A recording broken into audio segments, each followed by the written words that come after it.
Assalamualaikum warahmatullahi wabarakatuh. Perkenalkan, nama saya Ayu Lestari Yunia dengan nomor induk mahasiswa 200222087 Administrasi Publik Reguler 3. Baik, saya akan memaparkan materi tentang analisis dan evaluasi perencanaan daerah. Pengertian evaluasi dalam pembangunan. Perencanaan evaluasi adalah menguraikan strategi mengenai cara mendapatkan dan menganalisis data yang akan membantu meningkatkan efektivitas dari suatu evaluasi program pendidikan. Pengertian evaluasi pembangunan. Evaluasi pembangunan merupakan kegiatan evaluasi untuk menilai pencapaian sasaran pembangunan nasional di daerah serta menganalisis permasalahan dan faktor keberhasilan dalam proses pelaksanaan pembangunan sehingga menjadi lesson learned bagi perbaikan kebijakan pembangunan daerah pada tahap berikutnya. Pengertian evaluasi. Evaluasi adalah suatu proses untuk menyediakan informasi tentang sejauh mana suatu kegiatan tertentu telah dicapai, bagaimana perbedaan pencapaian itu dengan suatu standar tertentu untuk mengetahui apakah ada selisih di antara keduanya, serta bagaimana manfaat yang telah dikerjakan itu bila dibandingkan dengan harapan-harapan yang ingin diperoleh.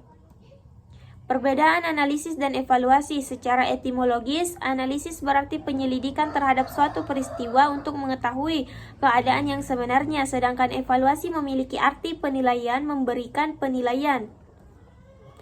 Tahap evaluasi yang pertama, menentukan topik evaluasi sehingga pastikan sudah tahu apa yang akan dievaluasi. Yang kedua, merancang kegiatan evaluasi yang mampu menentukan keberhasilan program. Yang ketiga, menetapkan cara atau metode evaluasi yang akan digunakan.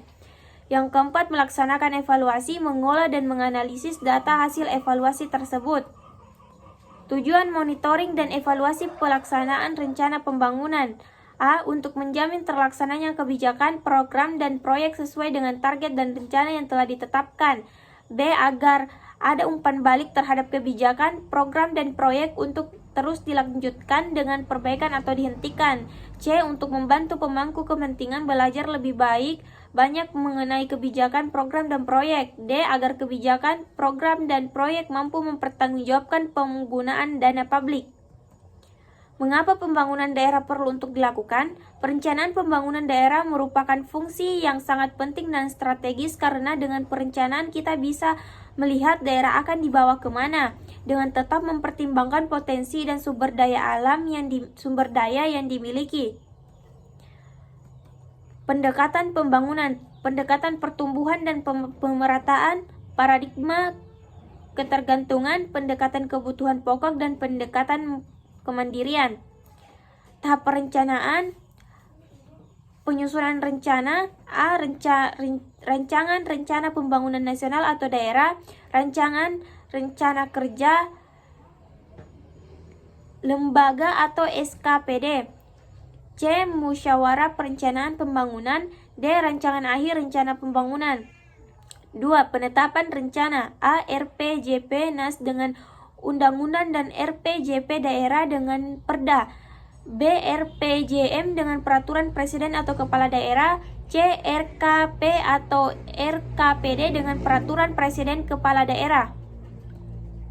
Sekian dan terima kasih. Wassalamualaikum warahmatullahi wabarakatuh.